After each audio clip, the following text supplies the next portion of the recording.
ஒரு பாத்திரத்தில் பாலை ஊற்றியதும் பட்டை, கிராம்பு சேர்த்து இஞ்சியை சேர்த்து நசுக்கி கொள்ளவும்.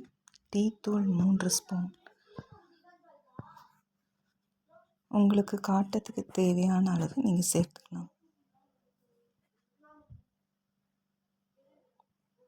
இஞ்சி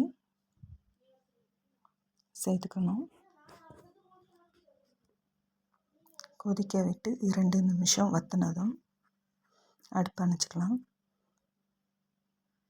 இது 3 பேருக்கு தேவையான அளவு 3 ஸ்பூன் சீனி போட்டிருக்கோம்.